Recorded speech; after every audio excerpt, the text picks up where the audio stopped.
biru kolam seperti laut. Ikan paus pandai menyelam dari lubuk hati yang paling dalam. Kami buka pidato dengan salam. Assalamualaikum warahmatullahi wabarakatuh. Waalaikumsalam warahmatullahi wabarakatuh.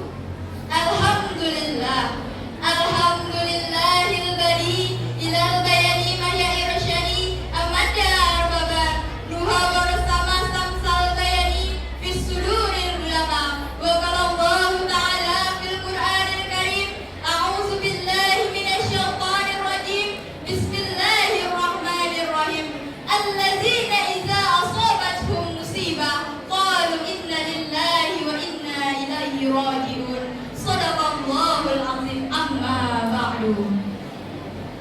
Langkah yang pertama, marilah kita panjatkan puji syukur kita atas kehadiran Allah Subhanahu wa taala yang mana Dia telah menciptakan luasnya benua Asia dan tingginya gunung Himalaya dan betapa cantiknya wanita Indonesia. Langkah yang kedua, berwujudkan rindu bermutiarakan kasih sayang kepada ruh baginda alam. Dianya seorang pemimpin yang tidak pernah menonton serial Upin dan Ipin, dan dianya seorang pejuang yang tak pernah masuk jurang, dan dianya seorang proklamator yang tidak pernah memegang kompor kuali bocor, melainkan unta yang berekor, apalagi berkata-kata kotor. Kita sebagai umatnya wajar dan pantas mengucap sholawat kepada beliau yang ringan dalam perkataan, pendek dalam tulisan, namun insya Allah berat dalam timbangan yaumil mizan. Bilnafsi Allahumma sholli ala Sayyidina Muhammad wa ala ali Sayyidina Muhammad. Allahumma sholli ala sayyidina Muhammad wa ala ali sayyidina Muhammad. Kata-kata penghormatan yang sama-sama kita hormati Bapak Kepala Sekolah SMA Negeri 1 Lembah Melintang, Mr. and Mrs. Vice Principal of Senior High School 1 Lembah Melintang, Koji, Sensei no minasama, Sokuin no minasama, Jihokyoku, Yomo no kata-kata, Soste, PL no Gakusai no minasamai, serta teman-teman seperjuangan. adapun judul pidato kami pada kesempatan kali ini ialah persiapkan bekal sebelum kematian. Kematian, kalimat yang sangat pendek bila dituliskan dan kalimat yang sangat singkat bila diucapkan. Jika kita berbicara tentang kematian, mulai ditanya dari kalangan anak-anak, remaja, bahkan orang tua, pastinya mereka menjawab kematian adalah ketika ruh berpisah dari badan. Namun apabila mereka ditanya apakah sudah mempersiapkan bekal menuju kematian, mungkin ada yang masih ragu-ragu, ada yang belum tahu, dan ada yang tidak mau tahu. Sebagaimana firman Allah pernah mengatakan, kullu nafsin dha'iqatul maut, tiap-tiap yang bernyawa pasti merasakan yang namanya kematian.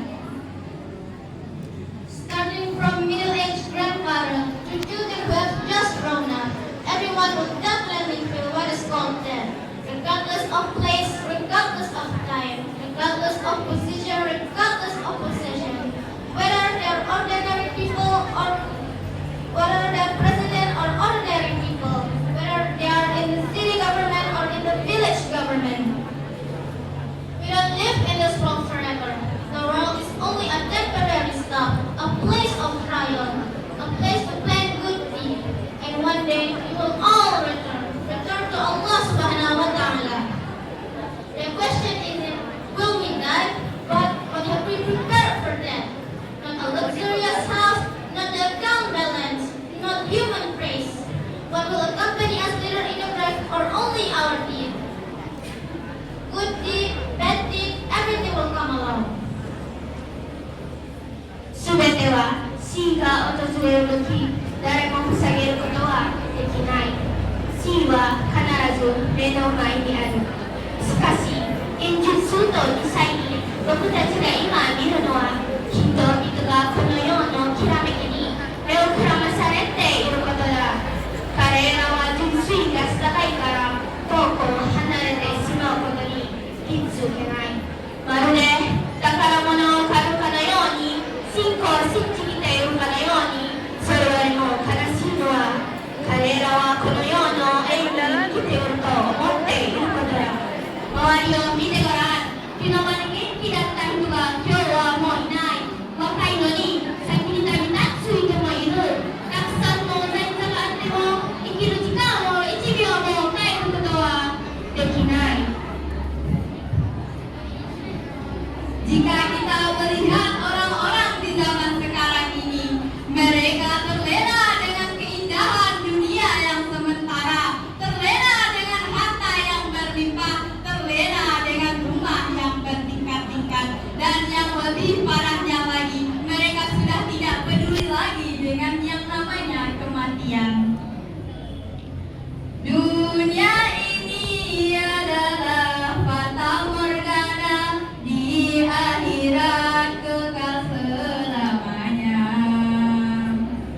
Jika kau ingat mati, pasti dirimu dekat pada ilahi. Jika kau ingat mati, pasti hidupmu tingkat dijalani. Mata mereka seolah-olah tertutup akan kebenaran, dan telinga mereka seolah-olah tidak mendengarkan nasihat-nasihat agama. Tetapi ketika mereka meninggal, mereka dilemparkan ke dalam lubang yang paling hina, di bawah tanah, diinjak-injak manusia. Mereka dibawahi ketakutan yang luar biasa, dan pada saat itulah baru mereka sadar bahwasanya mereka sudah meninggal dunia. Tidak ada lagi gunanya penyesalan, tak ada lagi gunanya menyesal. Dan pada saat itu mereka berkata, seandainya aku masih hidup di dunia ini, maka aku akan melakukan kebaikan. Namun seandai-andai itu tidak akan pernah terjadi lagi. Sekali lagi tidak akan pernah terjadi lagi. Karena itu suatu penyesalan yang sangat berat. Tiada tempat untuk berlari dan tiada tempat untuk bersembunyi. Mungkin dari pidato kami yang singkat ini, marilah kita siapkan bekal sebelum kematian. Kematian tidak memandang kita, baik kita seorang siswa, baik kita seorang pekerja, maka kematian tidak memandang itu. Semoga kata-kata yang kami lontarkan dari mulut kami tidak hanya sampai kepada telinga para pendengar, tetapi merasuki hati nurani kita bersama. Sekian pidato